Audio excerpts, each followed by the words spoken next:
దేవునికి అహాబు దూరం అయిపోవడానికి కారణం ఎవరు అంటున్నారు చూడండి. తన భార్య అయిన యెజెబెలు ప్రేరేపణ చేత. యెజెబెలు ఎలాంటి స్త్రీ? ఇలాంటి స్త్రీని సంఘంలో నువ్వు ఉండనిస్తున్నావు అంటున్నాడు. ఈరోజు సంఘాలు అలాంటి స్త్రీలు లేరా? యెజెబెలు అనగానే ఊరికనే దేవాలయాలు విగ్రహాలు అవే మీకు గుర్తొస్తున్నాయి, కానీ యెజెబెల్ క్యారెక్టర్ ఏంటా క్యారెక్టర్? కుటుంబాలను కూల్చేసే క్యారెక్టర్ సంఘాల్లో ఉన్న చాలా మందిలో ఉంటాయండి. ఫ్యామిలీస్ కూలిపోతుంటాయి వాళ్ళ వల్ల. మాటలు, పనికిరాని మాటలు, తప్పుడు మాటలు. మన సంఘంలో కూడా ఉన్నారు యెజెబెలు. నిజం.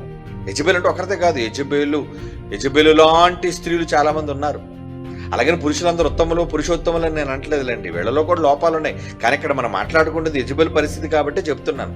ఆడవాళ్ళ కోపం వస్తుంది, మీటి మా కోసం ప్రసంగం చేస్తున్నానండి. కోపడినా పర్లేదు, ఉన్నది ఉన్నట్టుగా చెప్పాలిగా. నిజాలు బైబిల్ చెప్తున్న నిజాలు. యెజెబెలు వంటి స్త్రీని నువ్వు ఉండనిస్తున్నావు సంఘాల్లో. అంటే ఎవరి మాట వింటున్నారు? సంఘాలు ఎవరి మాటలు వినాలి?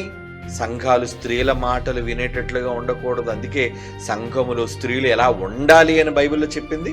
రాసిన మొదటి పత్రిక 14వ అధ్యాయం 34. స్త్రీలు సంఘములలో మౌనం మౌనం మౌనం మౌనం మౌనం అంటే ఏంటి? ఎందుకు మౌనం అంటున్నాడు? అమ్మా నువ్వు మాట్లాడకమ్మా, నువ్వు మాట్లాడితే కుటుంబాలు విడిపోతాయి తల్లి. మాట్లాడక తల్లి, మాట్లాడకండి. నన్ను అడిగితే స్త్రీలు సంఘాల్లో మాట్లాడకూడదు బైబిల్ చెప్పకూడదని కాదు, సలహాలు ఇవ్వకూడదు. మంచి సలహాలు ఇవ్వచ్చు, కుటుంబాలను విడదీసే సలహాలు ఇవ్వకూడదు. మనుషులను ప్రేరేపించే సలహాలు ఇవ్వకూడదు. మనుషులను చెడ్డ మార్గాన్ని నడిపించే సలహాలు ఇవ్వకూడదు. మంచిని చంపి కక్షను ఆవేశాలను నింపే సలహాలు ఇచ్చే స్త్రీలు ఉండకూడదు. అందుకు మౌనంగా ఉండాలి. వాక్యం చెప్పకుండా మౌనంగా ఉండాలన్నది కాదు ఇక్కడ ఉద్దేశం.